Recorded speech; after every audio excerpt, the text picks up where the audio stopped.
Vale apresentou um resultado mais fraco nesse trimestre. O que está acontecendo com a empresa? Vamos trocar mais uma ideia sobre ela nesse trimestre. Fala pessoal, aqui na Fernando Guedes, sou economista, criador da escola IZT. E hoje vamos falar um pouquinho mais sobre a Vale. Isso, cara, se você já é investidor aqui do canal, você já deve ter visto vários vídeos aqui da Vale, né? Então, aqui no canal a gente tem alguns vídeos da Vale, ó. Se a gente procurar aqui na playlist de análise de empresas, a gente tem, ó, desde o primeiro TRI 24 aqui, ó, análise da Vale, temos uma análise aqui. Mais pra frente também já fiz mais algumas análises da Vale depois disso, ó. Então temos outra análise aqui que eu fiz há 2 meses atrás, é uma análise recente. Então sempre tem análise da Vale aqui no canal.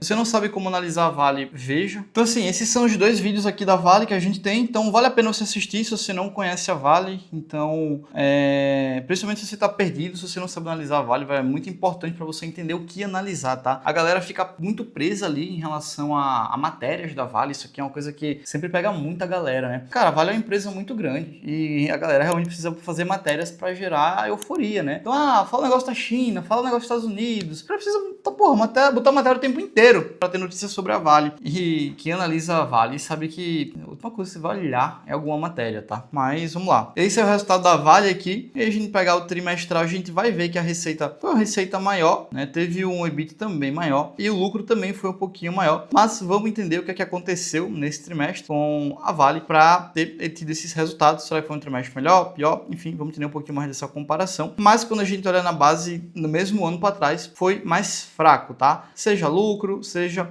receita, foi tudo mais fraco de fato, tá? Mas uma coisa que a gente tem que entender sobre a Vale, quando a gente analisa a Vale, a gente tem que olhar sempre o preço do minério. Eu tô cansado de falar isso aqui para vocês. E aí, se a gente olha o gráfico da Vale, que é o gráfico de cima, vou até colocar ele aqui em azul. Se a gente olha o comportamento do gráfico da Vale com o gráfico do minério de ferro, cara, é muito parecido, tá? Então, por quê? Porque se a Vale vende minério, o que é que vai impactar o resultado da Vale? É o preço do minério e o quanto ela vende, pô. É isso. Analisar a Vale é isso. Ficar lendo notícia, repercussão e tal, pelo amor de Deus, não dá. Analisa a Vale do jeito que tem que ser analisada. É isso. Vai analisar o preço do minério e o preço do minério vai refletir ali no resultado da Vale. Enquanto o preço do minério estiver alto, deixa eu até tirar o preço do minério aqui pra gente ver quanto é que tá o preço do minério. Então, enquanto o preço do minério estiver nesses patamares aqui de $100, a Vale ainda faz muito dinheiro. Não tanto quanto fazia quando tava a 200. Se a gente parar ali para ver, em 2021 aproximadamente o minério bateu $200, enfim, a tonelada, né, que seja. E aí se a gente olha aqui na comparação anual, cara, 2021 a Vale tava gerando ali por 130 bilhões de fluxo de caixa operacional, 100 bilhões de fluxo de caixa livre. Hoje em dia a Vale é uma empresa, se a gente parar para ver, cadê o tamanho de mercado aqui da Vale? Se a gente parar para ver, basicamente, o valor de mercado da Vale hoje em dia é 230 bi, tá? 230 bi. A Vale chegou a gerar 100 bi de fluxo de caixa livre. Então, é muito caixa livre que a Vale gerou. Obviamente, isso é uma coisa muito atípica. A Vale fez uma geração de caixa absurdo nesse patamar. Agora tá voltando a patamares normal, mas como eu disse, cara, quanto o preço do minério tiver nesses patamares de $100 ainda tá alto, cara, a Vale vai receitar, vai continuar fazendo dinheiro. E olha o preço da Vale aí, só o resultado da Vale aí, só que vocês ficam complicando o que é fácil e aí paciência, tá? Então vamos lá,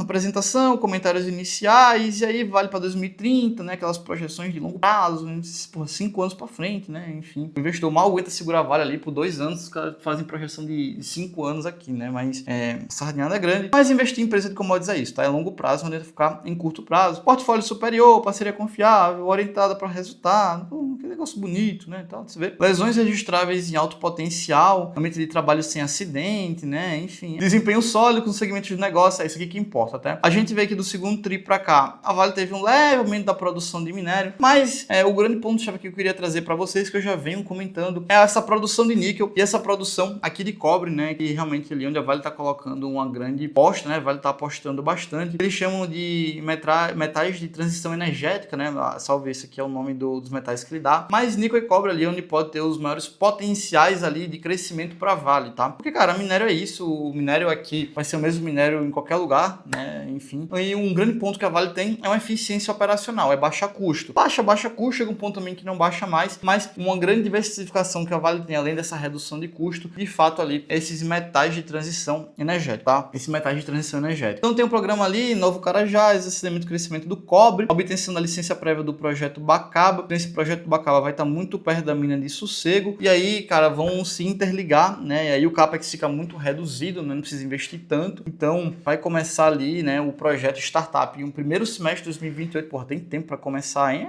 pô, é isso. Preparar a mina, pô, toda a estrutura e tal. Enfim, né? Vai levar um bom tempinho para começar. Mas, de antemão, é um projeto ali de expansão de 290 ali, milhões de dólares. É coisa, tá? Mas vai expandir essa parte de cobre, que é como eu disse, é um potencial de crescimento ali que a Vale tem. Melhorando ali a competitividade de custos, que foi outra coisa que eu disse, né? A Vale, um ponto que ela tem é basicamente redução de custo, né? Quanto mais a Vale reduz custo, melhor, mais competitiva ela fica, tá? Porque um diferencial dela é esse. Outras empresas de minério não conseguem ser tão competitivas a esse ponto quanto o custo da Vale, tá? Aí o custo C1, se eu não me engano, o custo C1 é de levar até o porto, tá? Até chegar ao porto. Mas a gente vê que em 2023 o custo C1 estava aqui, aí caiu para 22,5 e a projeção em 2023 é ficar menor do que 20, né? Então, cara, Vale vai diluindo os custos fixos, aumentando a produção, isso aqui é muito bom. Programa de eficiência, enfim, então, cara, ponto positivo para Vale em comparação com os outros players que só aumentam, a Vale vem reduzindo cada vez mais a sua perspectiva ali de extração, tá? Ponto sempre para Vale. Bom, o que interessa, desempenho financeiro,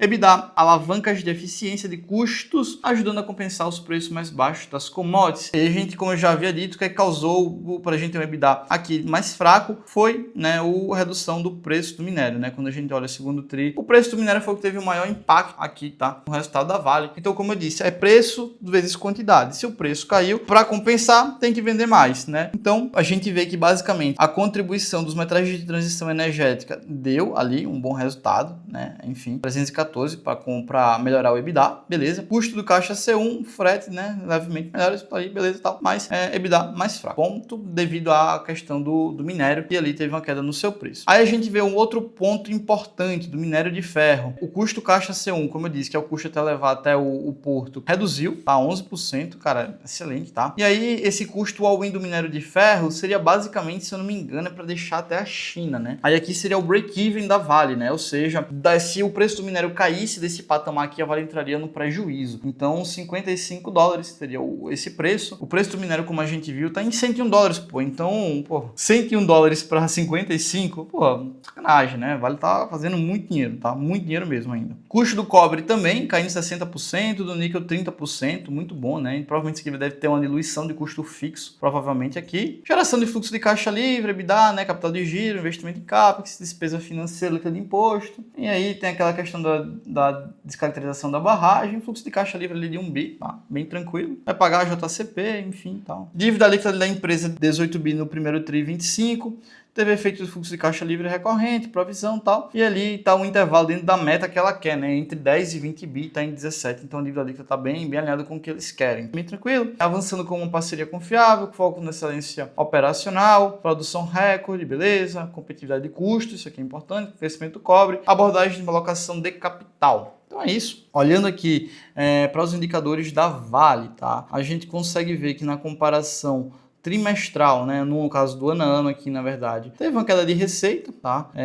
Os custos de Brumadinho um pouquinho mais baixo. O EBITDA ajustado, a gente vê que caiu 15% e o lucro líquido ali também teve uma queda significativa, tá? Enfim, o Proforma, né, cresceu 6%. Basicamente, a gente vê que teve um aumento de 2,1%, mas provavelmente esse aumento deve ter tido algum resultado financeiro aqui no meio. Se a gente parar para ver aqui, a gente vê que o EBITDA foi muito menor, 39% basicamente menor. Mas ó, o resultado financeiro aqui, 7 bi a mais, né? Exatamente foi isso aqui que deu uma melhorada no resultado da Vale, né? Tá explicado. Mas enfim, vamos dar uma olhadinha aqui.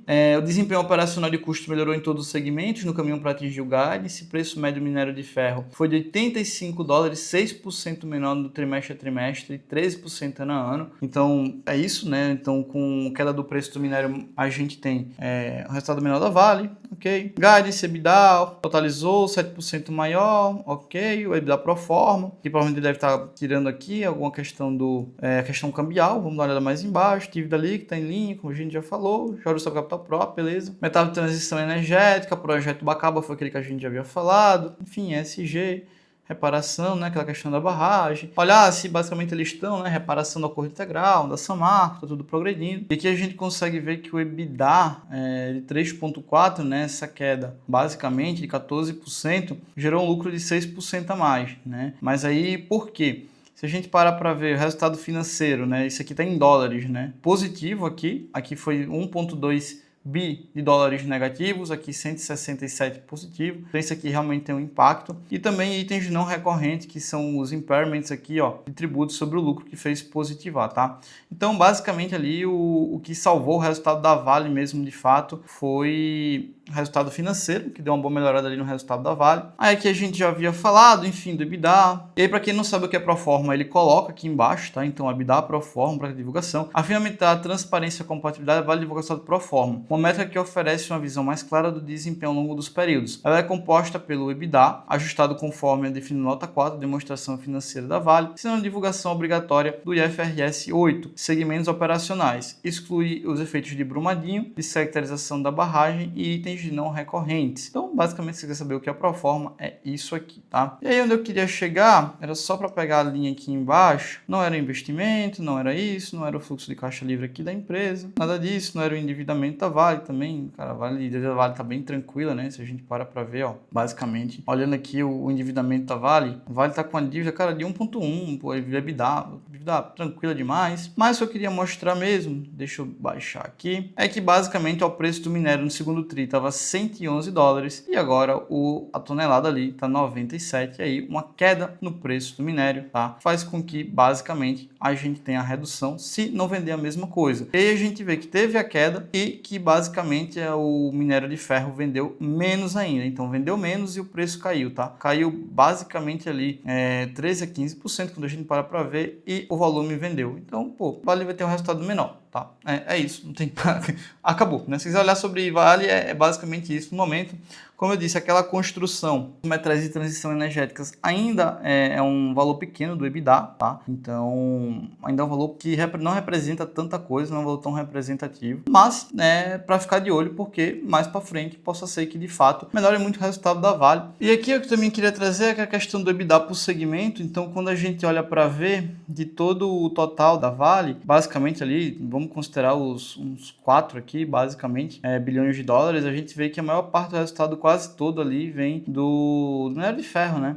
Uma parte ali é de quase 10% ali vem de transição energética, sendo que cobre e níquel são os maiores, né? Então, basicamente, a gente tem que a maior parte do resultado todo da Vale vem de minério de ferro, mas níquel e cobre tá tomando de fato ali um ganho importante na empresa, tá? E aqui outro ponto chave que eu havia dito também era o break-even da Vale, né? 22 dólares ali para chegar até o porto, e ali o break-even total da Vale no final. A Vale chega ali basicamente em 55 dólares ali por tonelada para zerar, né? Então, se fosse abaixo disso, o preço do minério de ferro, a Vale teria prejuízo. Mas a gente tá 100 dólares o preço do minério de ferro da tonelada, então, cara, bem tranquilo. Então, assim, bom resultado da Vale, conseguiu ali manter aquela eficiência que eu disse que ela tem, 50 dólares contra 101. O resultado foi salvo pelo resultado financeiro, que deu uma boa melhorada ali nos números da Vale, mas vendeu menos, resultado bem tranquilo, só para acompanhar, sem muitas novidades, tá? Então, o Vale tá bem em linha. Gosto bastante da empresa, mas tem que entender que isso aqui é cíclico, que impacta realmente a Vale. Preço do minério, volume vendido,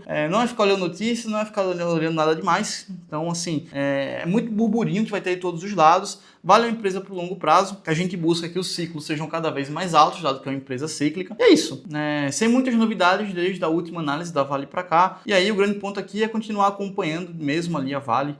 Está tudo ótimo. E aí nota 5 aqui para Vale, bem tranquila, 4,5, 5, gosto bastante da Vale. E a longo prazo, tá? Se você quiser aprender a fazer uma análise completa, selecionar os melhores ativos para colocar na sua carteira, dentro do IZT, que é a nossa escola, eu te ensino todo o passo a passo você multiplicar o seu patrimônio, seja no Brasil, seja no exterior. Você tem todo o meu acompanhamento de perto. Em 8 semanas você aprende a investir, eu devolvo 100% do seu dinheiro. Isso aqui é um compromisso que eu firmo com você. O link para você garantir a sua vaga está aqui na descrição. O primeiro link está aqui embaixo. Considere deixar o like, se inscrever no canal se você gostou desse vídeo. Ajuda a continuar produzindo mais conteúdo como esse. É só o começo. Até o próximo vídeo.